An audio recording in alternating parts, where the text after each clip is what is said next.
2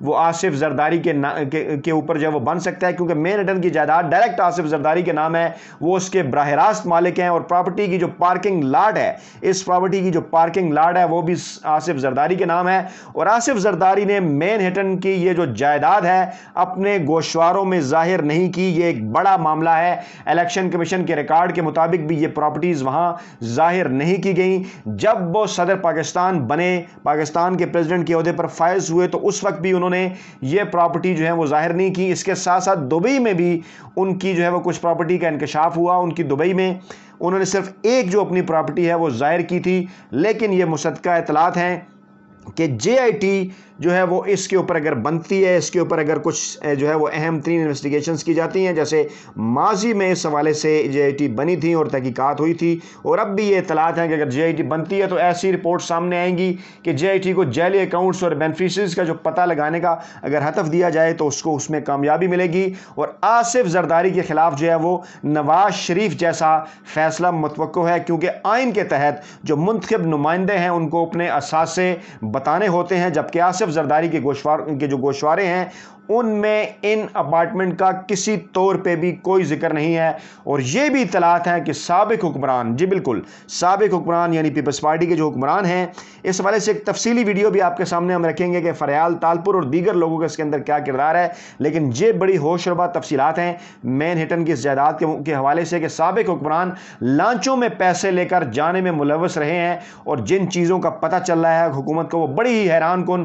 اور پریشان کن ہیں، ایسی چیزیں کہ جن پر دنیا جو ہے وہ پابندیاں لگائی ہوئی ہیں، دنیا پابندیاں لگانے جا رہی ہے، چاہے ایف اے ٹی ایف کا معاملہ ہو یا چاہے منی لینڈنگ کے حوالے سے دیگر قوانین ہو، لیکن ہمارے حکمران، ہمارے جو لیڈر تھے وہ ایسی چیزوں میں ملوث رہے ہیں۔ کم از کم میرا نہیں خیال کہ اب مزید کچھ جو ہے وہ ثابت کرنا باقی رہ گیا ہے، کیونکہ پارکنگ لاٹ بھی آصف زرداری کے نام ہے، جو کہ انتہائی اہم معاملہ ہوا کرتا ہے امریکہ میں، نیو یارک میں، مین ہٹن کے علاقے میں، کہ پارکنگ لاٹ اگر آپ کے نام ہے تو ڈیفینیٹلی اس کا یہ مطلب ہوتا ہے کہ وہ اپارٹمنٹ بھی آپ کے نام ہے۔ یہاں تو جو اپارٹمنٹ ہے اس کے متعلق بھی تصدیق کرا لی گئی ہے کہ 2007 سے یہ آصف زرداری کے نام ہے، اور کیس اگر ثابت ہو جاتا ہے، جو کہ ظاہر سے ہے کہ ثابت ہو جائے گا، وقت لگ سکتا ہے، لیکن اگر ثابت ہو جاتا ہے تو 62(1)(f) کا سامنا ہوگا آصف زرداری کو، اور پاناما کیس کی طرح زرداری پر بھی اثاثے چھپانے کا جو کیس ہے وہ بنے گا، اور اثاثے چھپانے کے اس کیس میں صدر آصف علی زرداری جو ہیں وہ نااہل ہو سکتے ہیں، بالکل اس طرح جس طرح میاں نواز شریف اثاثے چھپانے، کرپشن کرنے اور جھوٹ بولنے کے جرم ثابت ہونے پر 62(1)(f) کے تحت جو ہے وہ نااہل ہو گئے تھے۔ اس طرح سے یہ ایک تازہ ترین معاملہ ہے، تازہ ترین تفصیلات ہیں جو ہم نے آپ کی خدمت میں پیش کی کہ کس طرح سے نیب نے اس کیس کو جو ہے وہ ٹیک اپ کیا ہے، اور اب یہ اطلاعات آ رہی ہیں کہ نیب کے حوالے سے کہ خبر جو میڈیا کے اندر رپورٹ ہوئی وہ شاید پوری طرح اس تفصیل سے نہیں آ سکی۔ یہ کہا گیا کہ آصف زرداری کے خلاف پراپرٹی کا ایک اور کیس نکل آیا ہے جو خبر میڈیا کے سامنے آئی، لیکن اس کو اگر انویسٹیگیٹ کیا جائے تو اس کے اندر یہ اس کا سارا بیک گراؤنڈ ہے، کیونکہ لوگ شاید صرف لوگوں کے ذہنوں میں شاید ایک ہی پراپرٹی ہو، آصف زرداری اور محترمہ بینظیر بھٹو مرحومہ کے حوالے سے جب ان کے سر محل کے حوالے سے تفصیلات سامنے آئی تھیں 90 کی دہائی میں، اور نواز شریف نے ان کو ریزائن کرنے کا کہا تھا، لیکن پھر نواز شریف کے اپنے جو ہیں وہ پاناما اور لندن فلیٹس جو ہے وہ سامنے آ گئے، اسی طرح کا معاملہ ہوا۔ اب آصف زرداری کے متعلق یہ پتہ چلا ہے کہ 2007 سے یہ پراپرٹی،